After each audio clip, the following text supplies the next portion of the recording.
In this video, I want to talk a little bit, rant a little bit about a tweet that I put out recently that says, poor people need first world passports and rich people need third world passports. So I wanted to use this video to expand on this concept a little bit and explain some of the underlying principles behind this.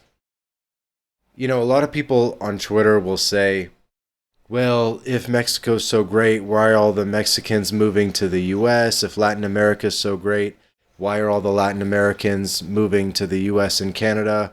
Why are they moving to first world countries while you're talking about moving people to third world countries? So that's a little bit of the pushback or the common narrative that you get from people.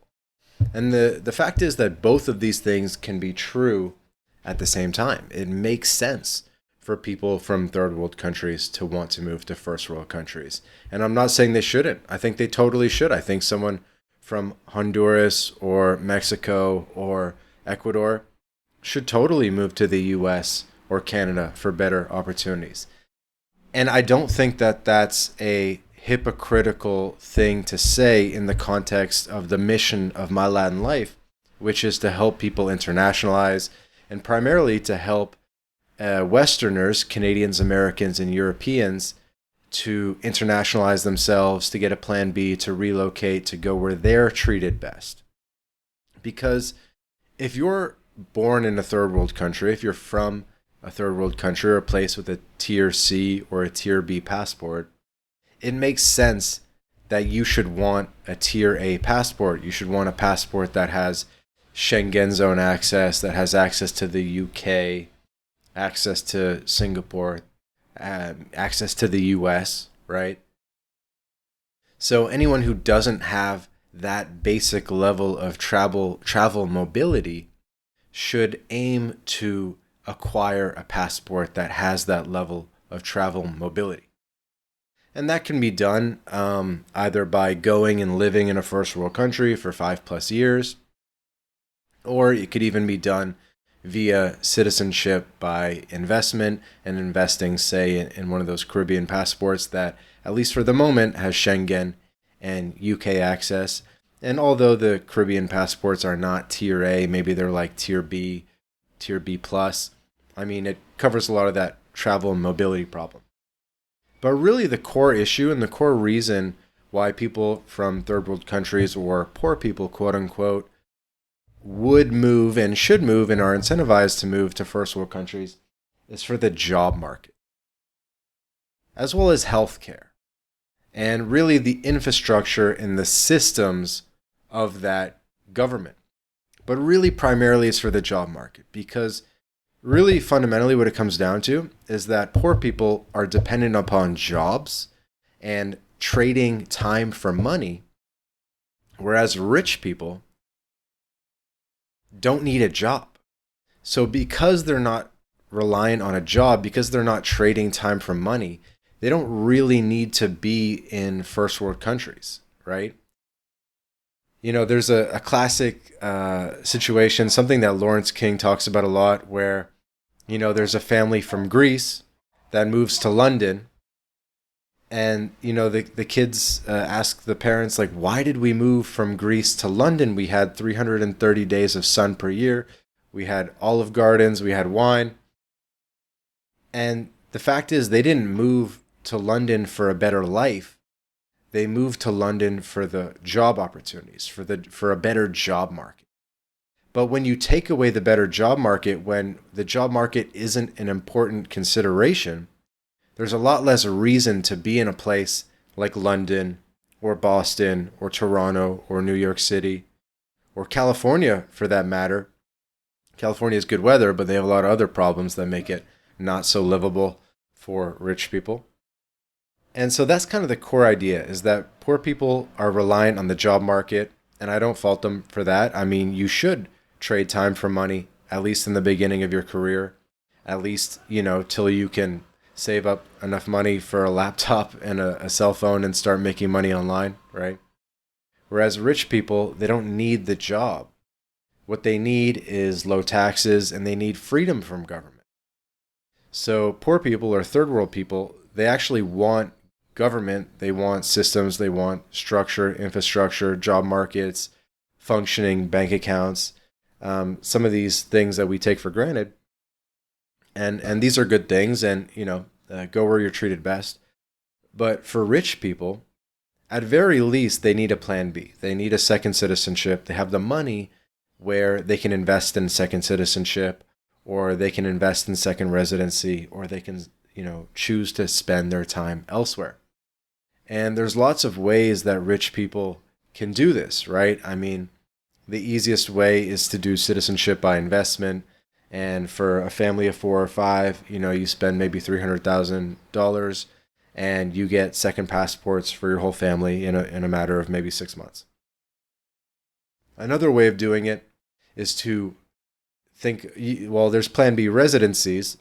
So instead of direct citizenship, you could get residency for your whole family in a place like Mexico or Paraguay or Panama or maybe even the Philippines, right? A lot of our Australian clients are opting for the Philippines because it's closer, but also low tax, and you can get PR there for your whole family as a plan B without having to maintain too much physical presence.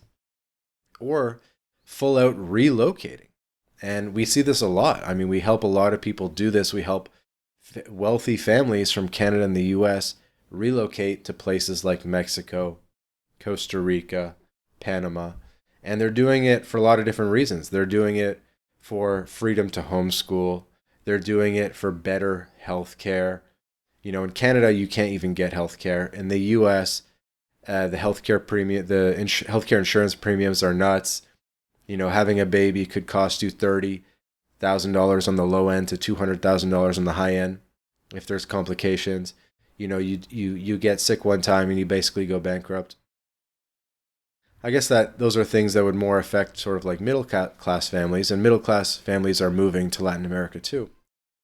When it comes to the rich and the ultra rich, it's really more about not being reliant on any one government or jurisdiction, diversifying your income, having some money offshore, having some asset protection so that if you get sued by some overly litigious country like Canada or the US or the UK, that it doesn't wipe out all your assets, it just wipes out maybe all the assets you have in one country or that you have in one business entity. But the best way to implement asset protection is actually to be more mobile yourself and to diversify internationally, have companies around the world, have trusts and different entities and structures around the world. And also to have properties around the world, to be physically just not dependent on any one place, right? So we could go into a lot more detail about ways that rich people can sort of diversify internationally, but that's not really the purpose of this video.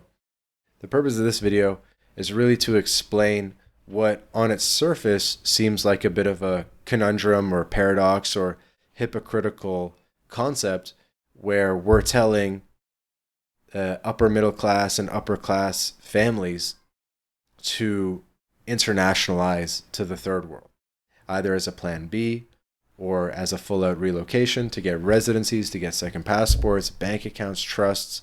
There's a lot of ways to do it. And for people from the third world, I think it's totally a great idea to go get a first world passport. Ideally one without citizenship-based taxation, so that when you get rich, you're not taxed as a citizen, meaning like the US. So maybe something like Spain or Ireland or Portugal or Canada might be a bit more powerful or more useful of a second passport in that sense. Although the job market in the US is by far the best job market in the world, there's no denying that. And that's the big draw of the US passport, and that's what makes US citizenship worth putting up with all the downsides, is because the job market is just so much better. And I've been a beneficiary of that as well, and I know that quite well as a Canadian American dual citizen myself, where being a software developer, which I've done before, paid twice as much money in the US. And so, I'm not going to be a software developer for a Canadian company making half the money and making a less valuable currency, I'm going to do that in the US. So I've been a beneficiary of this myself in terms of going where the job market is stronger. But on the other side of things, there's just something to be said for when you have these third world passports, so-called third world passports, tier B passports, the governments are just less strong. They're weaker governments that aren't going to chase you around the world. They're not spying on you. They're not chasing you for taxes. They're not holding all your data in some database that just so happens to have leaks and hacks all the time. So there's definitely benefits to having passports from weaker jurisdictions. And it takes a lot of different forms in terms of the benefits. But that's sort of the idea at a high level. And I think any kind of diversified passport portfolio has a little bit of both. Like any diversified passport portfolio is going to have a mix of tier A, B, and even tier C passports. Pretty much any passport that you can get is a no-brainer because there's really not much downside. Unless the country has sanctions, which is really only like 6 or 8 countries in the world that have sanctions. But other than that, it's a no-brainer. I would avoid the Russian passport. I would avoid Iranian passport, Cuban passport. What else? Like, the usual suspects, Afghanistan passport. So you can avoid those. Sure. And that's only maybe 8 or 10 countries. But the other 185 odd countries in the world, those passports are a no-brainer. And I've had buddies from Canada and the US that would be able and eligible to get these citizenships by descent, where I'd say, bro, like, you can get a Jamaican passport from your grandparents. You can get a Barbados passport from your grandparents. You can get, one of these passports, and they don't see the value in it. But there definitely is value there. If you just look at the CBI programs, these countries in the Caribbean are selling citizenship for $250,000, $300,000, right? And those are pretty run-of-the-mill tier B passports. And a lot of these countries, they barely have like 100,000 people. Like a place like Jamaica would actually even be a more valuable passport than a place like Antigua or St. Kitts by some standards, right? Maybe not in terms of like taxes, but in terms of other metrics, certainly on par, right? So you can say the value of that passport, that second passport, is somewhere on the order of $300,000. And if you can get it via, say, citizenship by descent for, $2,000 in lawyer fees and translations and birth certificates and apostilles, I mean, it's an absolute no-brainer. And I think there is a bit of a, coming back to my earlier point, you want to have a diversified portfolio of passports that has both tier A and tier B passports, right? So you don't want to only have Canada and the US and the UK and France, because these countries are probably going to be the first ones to move to citizenship-based taxation. These are countries that will travel, that'll chase you around the world. These are countries that are going to spy on you. And so there's something to be said for having a passport from a country that's just going to leave you alone. So with that, I'll leave the video there.